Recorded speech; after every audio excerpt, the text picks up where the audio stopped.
Hello friends, this is Deepak Singh and on behalf of AQ Bias, I'll be discussing the topic of section 498A of IPC. So this is the third lecture in the series of dowry. As I told you earlier that why we are discussing the topic of dowry, because a lot of controversy has happened in Kerala as well as like in the whole nation over the death of a Ayurveda doctor in Kerala, a 24-year-old doctor, because of dowry related harassment. She shared her post on the social media WhatsApp chats, so that created an outrage in the nation. So in this background, I have covered the topic of dowry in three lectures. In my first lecture, I gave an overview of dowry, that what is it, what are the reasons for dowry, what are the consequences, its relation to female feticide, child marriage, and other social evils, and how it also leads to economic impact in the society, like in the form of poverty and black money. And now, then I discussed like what all steps have been taken. I gave a brief overview in my first lecture. In my second lecture, I covered the topic of Dowry Prohibition Act of 1961 in detail. And in the third lecture, I'll be covering the topic of section 498A of IPC. Along with that, I will also be taking a short topic by the name of Jabariya Shadi or Pakadao Shadi, or it is known as groom kidnapping. So first, let's start with the section 498A of IPC. So this is the third and the last lecture in the series of dowry. So what is it? So section 498A of IPC was introduced in the Indian Penal Code of 1860 in the year 1983. Again friends, just remember that section 498A is not a part of Dowry Prohibition Act of 1961. Rather, it is a part of the Indian Penal Code of 1860, which was introduced in the year of 1983. Its objective is to protect a married woman against dowry related harassment and cruelty, which often leads to dowry death. So I think the name of the section is to prevent the cruelty against the wife on the hands of husband. So this is the objective of the act. Now if we talk about cruelty, so it gave a new definition to the cruelty, and this is very important. So cruelty can be defined as if an act entices, forces the woman to commit suicide or cause an injury to herself which may prove fatal. So this is very important because it might appear that the husband directly hasn't raised his hand on his wife. ये हो सकता है कि husband ने directly अपनी wife को नहीं मारा, but वो creation ऐसी कुछ conditions ऐसी create कर देता है, like domestic violence के अंदर अपनी mental harassment, emotional harassment. तो ऐसी कुछ conditions create कर लेता है कि वो depression में चली जाती है and she is forced to commit suicide. Or it can be that she might indulge in a self harm behavior. So ऐसी conditions को deal करने के लिए, ऐसी क्रूएलिटी को डील करने के लिए इसने क्रूएलिटी की ये डेफिनेशन इंक्लूड करी है, if a act entices the woman to commit suicide, कि डायरेक्टली उसे टच भी नहीं करा बट ऐसी कंडीशंस क्रिएट कर दी कि वो सुसाइड करने पे आ गई है या फिर सेल्फ इंजरी कर रही है. एंड सेकेंड इज, ये तो एक हो गया पहली definition of cruelty. Second is, if an act harasses women और her relatives to meet unlawful demands. So this is very important कि सिर्फ ऐसा नहीं है कि वुमेन को ही हरास कर रहे हैं, बट काफ़ी सारे एक्ट्स वर्बली फिजिकली, यानी कि अपनी वाइफ को डायरेक्टली हरास नहीं कर रहा हस्बैंड, पर उसके इन लॉज को, वाइफ के पेरेंट्स को, उसके ब्रदर को, उनको थ्रेटन कर रहा है, उनको हरास कर रहा है, उनको बार बार कॉल कर रहा है कि मुझे डाउरी चाहिए, या फिर उनको मार पीट रहा है. तो ये उसने एम्बेट अपना जो कवरेज है ये बढ़ा दिया कि वुमेन और हर इवन रिलेटिव्स, कि उनको हरास कर रहा है. सो दिस इज वेरी सिग्निफिकेंट. ये इसकी क्रूएलिटी की डेफिनेशन है, new definition. If it indirectly forces the woman to commit suicide, or if they also harass the relatives of the woman, of the wife. So this is known as cruelty की new definition. Now let's discuss about the punishment. तो cruelty to a woman by her husband and his relative, again ऐसा नहीं कि सिर्फ husband ही harass कर रहा है, उसके relatives भी, यानी कि wife जो औरत है उसके in-laws, यानी कि husband के मामा पापा, वो भी इसमें include होते हैं, और उसके relatives. So उनको क्या पनिशमेंट दी जाती है? With in imprisonment of 3 years, जो डाउरी प्रोहिबिशन एक्ट ऑफ 1961 के अंदर 5 years थी, एंड अ फाइन. तो इसमें फाइन नहीं बताया कि कितना होना चाहिए, पर डाउरी प्रोहिबिशन एक्ट के अंदर बताया था कि fine should be equivalent to the amount of dowry that is given. ये है, तो ये पनिशमेंट है 3 years and fine. Dowry prohibition act के अंदर था 5 years and equivalent amount to the amount equivalent to the dowry. ये है. एंड व्हेन टू अरेस्ट, पहले ओरिजिनली जब 1983 में सेक्शन इंट्रोड्यूस हुआ था, so it required the bridegroom and his family to be automatically arrested if a wife complains of a dowry harassment. But this was widely abused, and in 2014 Supreme Court passed a judgment in which it said that arrest can only be made with the magistrates approval. तो पहले क्या होता था कि अगर कोई औरत को लगता है कि उसे हरासमेंट हो रही है या फिर उसको खुद भी लग रहा है कि फॉल्स कंप्लेंट भी डालनी है, तो वो पुलिस में जाएगी और कहेगी मेरे पे डाउरी रिलेटेड हरासमेंट हो रही है मेरे साथ और मेरी फैमिली मेंबर्स के साथ। सो सेक्शन 498A के अंदर आप उसे अरेस्ट कर लीजिए। तो पुलिस वाले सीधे घर पे जाएंगे और कोई वारंट नहीं चाहिए उसके लिए, कोई इन्वेस्टिगेशन नहीं चाहिए, और सीधे जाके फैमिली को, जो उसके इन लॉज है यानी कि उसका जो हस्बैंड है और उसके जो पेरेंट्स हैं, उसको डायरेक्टली अरेस्ट कर सकते हैं without any approval, without any investigation. तो ये काफ़ी मिसयूज़ करा गया था, काफ़ी औरतों ने इसे मिसयूज़ करा था। सो इन दिस बैकग्राउंड इसके अगेंस्ट कंप्लेंट फाइल करी गई कि ये तो इसमें कोई चेक्स एंड बैलेंसेस कुछ है ही नहीं, कोई रिव्यू नहीं है। So in this background supreme court ने 2014 में अमेंडमेंट करी, मतलब उसने डायरेक्शन पास करी कि arrest can only be made with the district magistrates approval. तो जब तक वारंट नहीं इशू होगा, जब तक मजिस्ट्रेट का अप्रूवल नहीं होगा, जब तक मजिस्ट्रेट देखेगा नहीं, तब तक अरेस्ट नहीं हो सकती।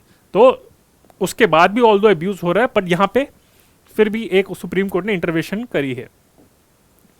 तो ये हमारे फीचर्स हो गए कि किस बैकग्राउंड में, what is the background, what is the objective. क्योंकि dowry prohibition act of 1961 failure रहा था, तो इस वजह से 83 में अमेंडमेंट करी थी। फिर उसको ऑब्जेक्टिव हमने डिस्कस कर लिया, उसकी क्रूएलिटी क्या डिफाइन करता है, and then punishment, and then when to arrest. तो ये इसके सेलिएंट फीचर्स है। Now let's discuss about the misuse of this act. Now it is prone to misuse, as I said that because of the mechanical automatically arrest by the police। तो कोई उसमें जैसी complaint file करे, it's automatic कि police उसे arrest कर लेगी, because it gives arbitrary power to the police and the court. तो ये भी है, अभी भी इस टाइम पे काफी आर्बिट्री पावर है पुलिस और कोर्ट के पास। एनसीआरबी ने, नेशनल क्राइम रिकॉर्ड ब्यूरो, जिसने डाउरी का डेटा भी इशू करा था 2016 में, जो मैंने आपको बताया था, according to NCRB data dowry deaths are like कितना 20 पर डे। तो उसी ने 2012 में जो डेटा रिलीज करा था against the misuse of 498A section. This is very important because this is an authentic data, मतलब जो गवर्नमेंट का डेटा है। Actual number of cases of misuse तो ज्यादा भी होंगे। So around 2 lakh peoples were arrested in regard to dowry offences under section 498A of IPC. However only 15% of the accused were convicted. तो यानी कि जो सिर्फ 30,000 केसेस हो गए आउट ऑफ 2 lakhs, तो सिर्फ उसी केसेस में 30,000 में कन्विक्शन हुई थी, बाकी सारे केसेस में एक्यूज को छोड़ दिया गया था। तो दिस शोज दैट कि बिना बात के कंप्लेंट्स काफी ज्यादा फाइल करी गई हैं इन मेनी केसेस। एक तो यह कि आर्बिट्री अरेस्ट हो गया, दूसरी बात यह हो गई कि जब एक औरत अगर कंप्लेंट फाइल करती है डाउरी हरासमेंट की, तो वो ये कहती है एक तो मुझे डाउरी हरासमेंट से बचाओ, क्योंकि जो मुझे मारा जा रहा है, पीटा जा रहा है, मुझे जलाने की कोशिश कर रही है, एक तो वो इसको रोकनी चाहिए और इसके चक्कर में अरेस्ट होनी चाहिए। दूसरी बात ये वो फॉल्स कंप्लेंट, मतलब ये भी कहती है कि मुझे अमाउंट चाहिए डाउरी का। ओके, जैसे कहा जाता है, जैसे डाउरी प्रोहिबिशन एक्ट के अंदर भी ये भी उसका ये पॉइंट भी उसके अंदर मिसयूज के अंदर कंटेक्स्ट में करा जा सकता है कि एक औरत कहती है कि जो मैंने डाउरी दी थी वो मुझे वापस चाहिए। तो इस केस में अब क्या होता है कि इतने ज़्यादा आर्बिट्री पावर दी गई है, तो और मतलब जो वुमेन होती है या फिर जो ब्राइड की फैमिली होती है, काफ़ी केसेस में देखा गया है कि वो फॉल्स कंप्लेंट्स डालती है कि एक्चुअल अमाउंट उन्होंने शायद डाउरी दी होगी 5 लाख या दी भी नहीं होगी, बट डाइवोर्स के टाइम पे या फिर जब इस एक्ट के अंदर, इस सेक्शन के अंदर जब केस फाइल करा जाता है, तो वो कहती है हमने 50 लाख की डाउरी दी थी तो हमें वो रिकवर करनी चाहिए। तो ये भी देखा गया है कि पुलिस और कोर्ट्स जो होते हैं वो इन्वेस्टिगेट भी नहीं करते कि भाई आपके पास 50 लाख रुपए देने के लिए थे भी, आपके पास इतने पैसे थे भी, सेविंग्स थी, सोर्स ऑफ इनकम आपका क्या था, वो कभी ट्रैक ही नहीं करा जाता। और कुछ केसेस में ऐसा भी देखा गया है कि लोअर क्लास के जो लोग हैं, जैसे रिक्शा वाले से अगर किसी की वाइफ हुई है, तो वहां पे भी औरतें वो कहती हैं कि चलो अब तो केस फाइल हो गया, अरेस्ट भी हो गया, सो आई कैन फाइल एनी, मतलब कितना भी अमाउंट में क्लेम कर सकती हूँ। तो वो भी देखा गया कि किसी की रिक्शे वाले से शादी हुई है या फिर लोअर क्लास में, वो भी 30-40 लाख का कंप्लेंट फाइल कर देती है कि इतना मुझे क्लेम चाहिए। और ऐसे केसेस देखे गए हैं। Again it's not my observation, it has been observed by supreme court and various other committees, law commission, उनके ये फाइंडिंग्स हैं। तो आर्बिट्री क्लेम काफ़ी ज़्यादा फाइल करे गए हैं। सो इस चक्कर में आर्बिट्री अरेस्ट हो गया, फॉल्स कंप्लेंट्स हो गई या फिर इनवैलिड फाइनेंशियल क्लेम्स हो गए, तो वो काफ़ी इसके मिसयूज हैं। एंड दिस बैकग्राउंड, अगर सिविल सोसाइटी की बात करें तो save Indian family foundation was founded by all the people who suffered on the hands of IPC 498A। तो ये फाउंड करी गई थी and that is fighting against to repeal this section. So this is the background of, this is the misuse of this section. And इस case में हम देखें तो Nisha Sharma dowry case, so this is the most famous and infamous case. तो इसका example आप coat कर सकते हैं कि 2003 में ये हाईलाइट में आई थी। एक्चुअली इनकी अरेंज मैरिज हो गई थी मुनीश दलाल से, एंड उस केस में ये बिकॉज दैट इज लाइक ये पूरी नेशनल अटेंशन इनको मिल गई थी। तो एक्चुअली इनकी अरेंज मैरिज हो गई थी and she wanted to get out of the marriage, so parents को बोल नहीं पाई अपने, तो उन्होंने क्या करा, डाउरी हरासमेंट के केसेस उन्होंने फाइल कर दिए अपने प्रोस्पेक्टिव ग्रूम पे। And she became a national icon की उसने डाउरी के अगेंस्ट बोला. ओफरा विनफ्री के जो who is regarded as one of the greatest talk show, तो उस पर भी इनको इन्वाइट करा गया था. तो काफ़ी इनको लाइमलाइट मिल गई थी. बट एक्चुअली जब बाद में पता चला कि ऐसा कुछ नहीं था, इसने सिर्फ अपनी अरेंज मैरिज से निकलने के लिए and to gain national attention इन्होंने ये केस फाइल करा था. और 2012 में जो सारे एक्यूज थे उनको छोड़ दिया गया था. But again the groom and his family they suffered a lot emotionally, financially. So ये केस आप कह सकते हैं कि this is the most famous and infamous case of misuse of section 498A. फिर सुप्रीम कोर्ट ने क्या क्या जजमेंट दी हैं इस बैकग्राउंड में, वो भी एक बार पढ़ लेते हैं. First is Sushil Kumar Sharma versus Union of India 2005. This is very important, in which Supreme Court upheld the constitutionality of 498 है. तो लोगों ने कहा कि इसको अनकॉन्स्टिट्यूशनल है, ये बेकार सेक्शन है. तो सुप्रीम कोर्ट ने कहा देखो सेक्शन तो रहेगा स्टैचू में, आईपीसी में, and according to us it is constitutional. तो ये इंपॉर्टेंट है. But later on in its later judgement it ensured various checks on this. So Arnesh Kumar versus state of Bihar 2014 में, जो मैंने आपको पहले भी बताया था कि अब ऑटोमेटिकली अरेस्ट नहीं होगी. अगर उसके अंदर केस फाइल करा जाता है तो पुलिस ऑटोमेटिकली अरेस्ट नहीं करेगी, पहले मजिस्ट्रेट से अप्रूवल लेना पड़ेगा, तो उसके बाद ही अरेस्ट हो पाएगी. Arnesh Kumar versus state of Bihar 2014. And 2017 में in Rajesh Sharma versus state of UP, तो उसमें कहा था कि सुप्रीम कोर्ट एक्चुअली ये कहा था कि अगर कोई औरत कंप्लेन करती है कि उसके रिलेटिव या हस्बैंड ने उसको क्रुएलिटी, उसको मतलब मारा पीटा है, और उस केस में अगर कोई फिजिकल इंजरीज के स्पेसिफिक कोई ज़्यादा मार्क्स नहीं है, so that case will be refer to the family welfare committee first instead of arresting. तो अगर लगता है कि ज़्यादा ब्राइट बर्निंग का अगर सीरियस केस है तो ठीक है, तो फिर डायरेक्टली ऑटोमेटिकली अरेस्ट हो जाएगा या फिर मजिस्ट्रेट से अप्रूवल के बाद अरेस्ट हो जाएगा. बट अगर सिर्फ वो फॉल्स कंप्लेंट, ऐसा लग रहा है कि there is a false complaint, ज़्यादा मारने के निशान नहीं है, तो पहले family welfare committee of the district के पास ये जाएगा केस. और लॉ कमीशन ने 2000 अपनी रिपोर्ट सबमिट करी थी in 2012, report number 237, and it submitted से report on compounding of IPC offences. Compoundable offences क्या होते हैं? These are offences which allows the party to enter into private compromise. तो कोर्ट में जाने की जरूरत नहीं है, कोर्ट में जाने से पहले आपस में कॉम्प्रोमाइज कर ले, फाइनेंशियली या फिर इन जनरल. तो उसने रिकमेंड करा था कि 498A of section of IPC इसको कंपाउंडेबल ऑफेंस बनाना चाहिए with the permission of the court. ये रिकमेंड करा था. और इन केस अगर ये है कि वुमेन के अगेंस्ट ये सेक्शन ना चले जाए, तो कंपाउंडिंग ऑफ ऑफेंस तभी होना चाहिए.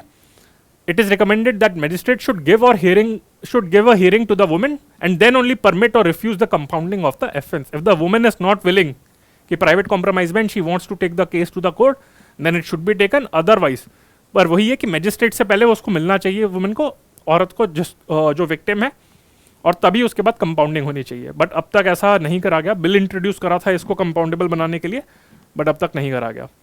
And then that has been, let's discuss the topic of groom kidnapping, जबरिया शादी. एक्चुअली डाउरी रिलेटेड इशू इतना ज़्यादा बढ़ गया है, इतनी ज़्यादा प्रॉब्लम हो गई है कि आपका जो ईस्टर्न उत्तर प्रदेश एंड बिहार है, तो वहाँ पे लोग इतने फेडअप हो चुके हैं डाउरी से रिलेटेड कि वो अब डाउरी कहते हैं हम तो डाउरी देंगे नहीं.